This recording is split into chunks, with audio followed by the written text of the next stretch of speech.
Have you ever left a conversation feeling confused? Like you agreed to something you didn't actually want? Or walked away from a discussion with your boss or partner feeling smaller, doubting your own memory and judgment? What if I told you that you weren't just imagining it? That invisible strings are being pulled all around us every single day, not by puppeteers in shadowy rooms, but by people we know, people we trust, even by ourselves. Welcome.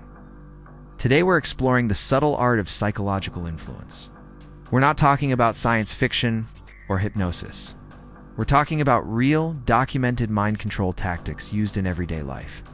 The term mind control might make you think of Cold War spies and secret experiments, but the reality is far more common, and because of that, far more dangerous. This is the world of dark psychology techniques designed to bypass a person's critical thinking and manipulate their emotions, beliefs, and behaviors. Why does this matter? Because these tactics aren't confined to criminal masterminds. They're woven into our daily interactions. They're in the boardroom, where a colleague takes credit for your work. They're in the living room, where a partner makes you question your reality. They're in political ads that use fear to sway your vote, and in social media feeds crafted to hijack your attention. Psychologists have studied these patterns for decades. From Robert Cialdini's work on influence principles to our understanding of gaslighting, we have a map to this hidden territory. And it's time we all learn to read it. Let's break down how this works, starting with one of the most common tools. The first tactic is gaslighting. It begins not with a shout, but with a whisper. A subtle correction. You're remembering it wrong. I never said that. You're too sensitive. I was just joking.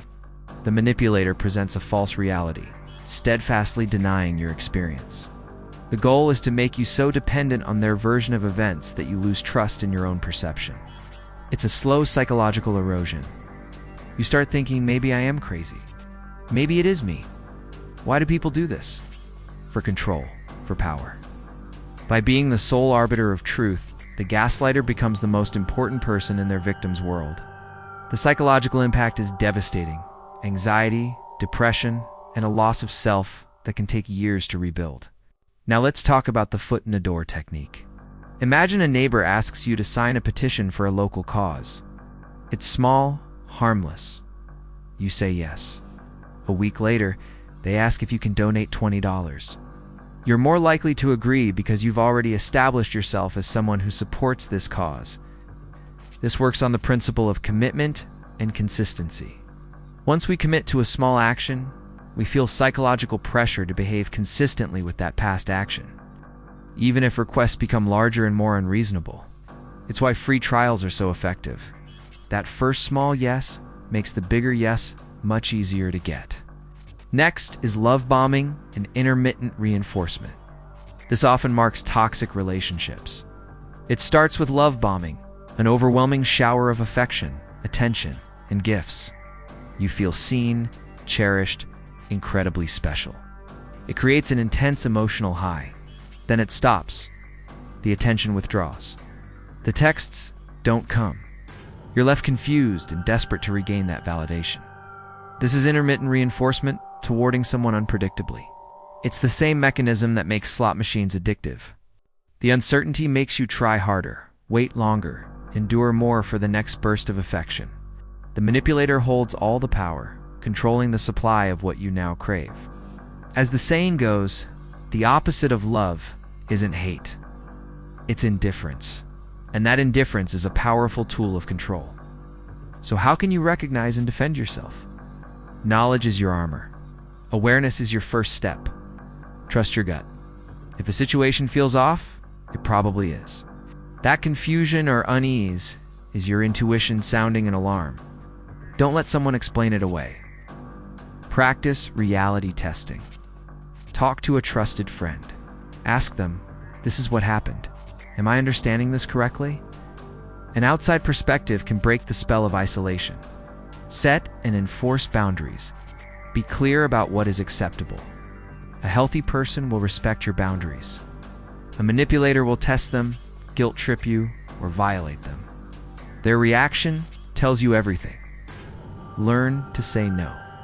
No is a complete sentence. You don't need to justify, argue, defend, or explain yourself to someone who doesn't have your best interests. It's crucial to understand this from both sides.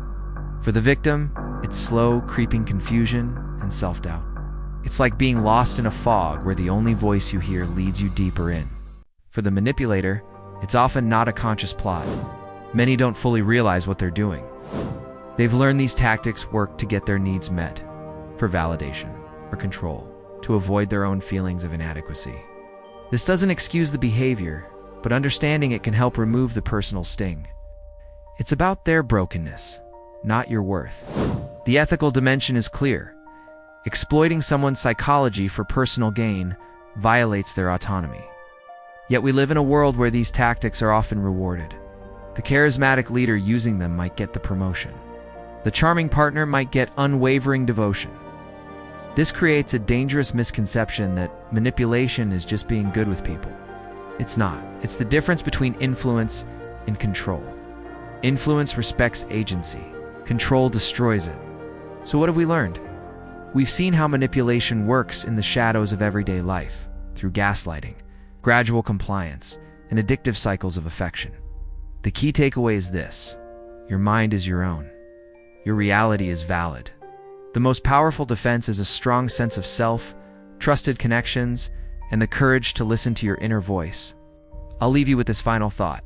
In a world that constantly tries to shape you, to persuade you, to sell you something, whether it's a product, an idea, or a version of yourself, what does it truly mean to be free?